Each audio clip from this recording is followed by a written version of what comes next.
নমস্কার বন্ধুরা, my village লাইফে তোমাদের সবাইকে স্বাগত। আজকে আর একটা নতুন রেসিপি নিয়ে চলে এসেছি, একদম ঘরোয়া রেসিপি। আশা করি তোমাদের ভালো লাগবে। তো সবাই সঙ্গে থেকো আর দেখতে থাকো। তো আমি আজকে রান্না করব হচ্ছে আলু পটলের ডালটা, একদম নিরামিষ পদ্ধতিতে। তো কড়াইতে দিয়ে দিলাম প্রথমে সাদা তেল। আমি সাদা তেল দিয়ে রান্নাটা করব। আর যেহেতু আমরা ইদানিং সাদা তেলেই খাচ্ছি, কারণ সাদা তেলটা খেলে গ্যাসটা কম হয়, তো সেই কারণে কিন্তু সাদা তেল ইউজ করা। আর এখানে আমি নিয়েছি জিরা, পাঁচফোড়ন মশলা, কাঁচা লঙ্কা, তেজপাতা, আর নিয়েছি এদিকে হচ্ছে শুকনো লঙ্কা। তো এই কয়েকটা হচ্ছে পদ্ধতি দিয়েই কিন্তু আমি রান্নাটা করব, এই কয়েকটা মশলা দিয়ে আর কি।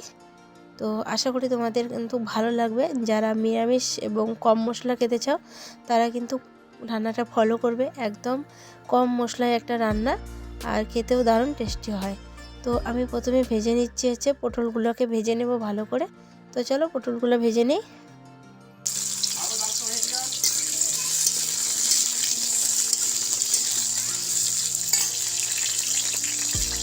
দিয়ে দেবো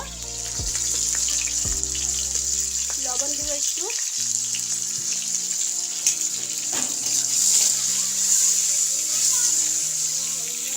ভালো করে নেড়ে চেড়ে ভেজে নেব।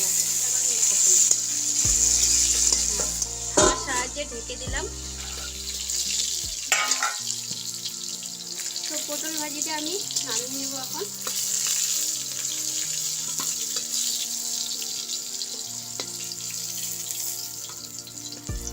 এইরকম করে আলুটাকেও ভেজে নেব।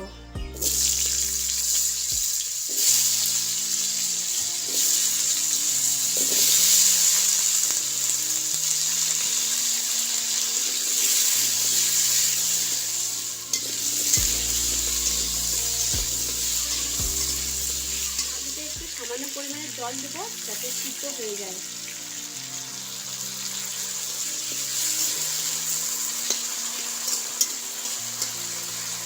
দিয়ে ঢাকনা দিয়ে দেবো। এর ফাঁকে এখন আমি এই মশলাগুলো বেটে নেব।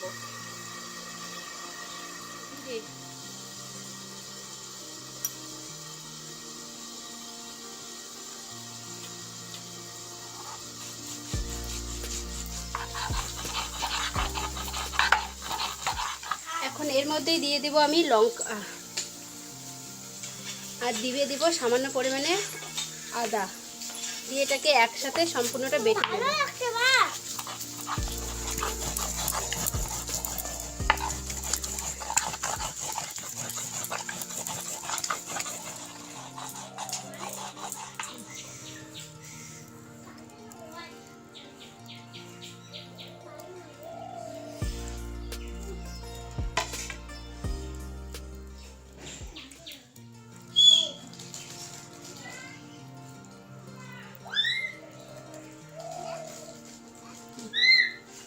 দেখো আমার আলুটাও ভাজা হয়ে গেছে। এখন আলুটাকে নামিয়ে নেব। আর এই গামলাটার মধ্যে নামিয়ে নিচ্ছে, কারণ একসাথে এখন দেবো যেহেতু। আর এভাবে আলু আর পটল ভেজে নিলে কিন্তু সবজিটার টেস্টটাই আলাদা হয়।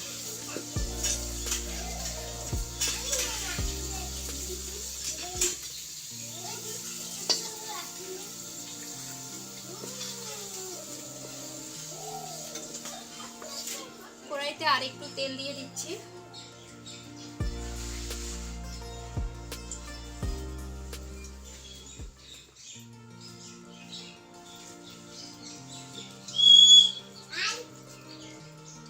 তারপরে দিয়ে দিচ্ছি শুকনো লঙ্কা, কাঁচা লঙ্কা,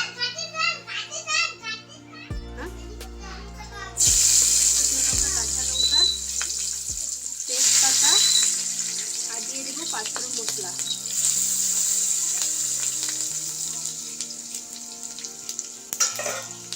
একটু ভালো করে নাড়াচাড়া করে নেব।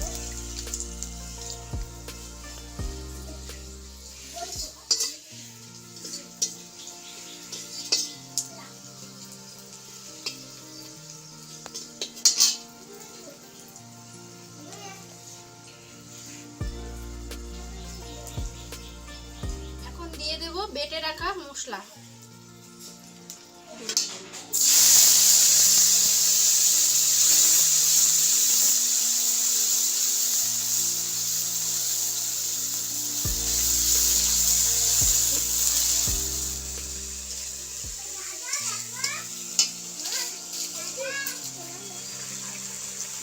হলুদ গুঁড়ো,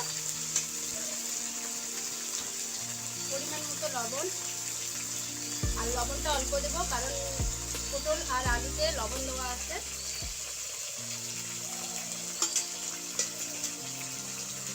দিয়ে ভালো করে কষিয়ে নেব মশলাটাকে। আবার ছিটকে করলো।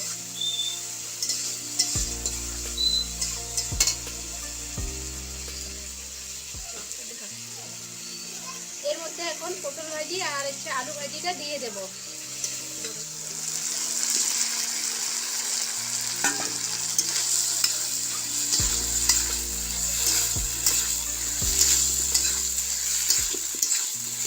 পটল আর আলুটা যেহেতু আগে ভেজে রেখেছি সেই কারণে অল্প একটু ভেজে মশলাটা কষিয়ে নিয়ে এর মধ্যে জল দেব।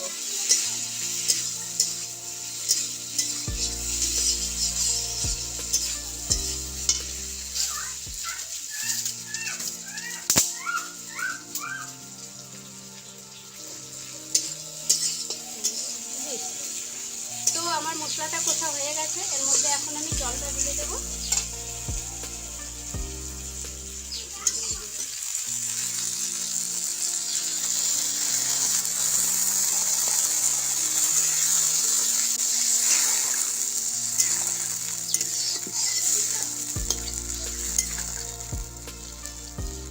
বন্ধুরা আমার পটল আলুর রেসিপিটা হয়ে গেছে, আমি এটাকে এখন নামিয়ে নেব।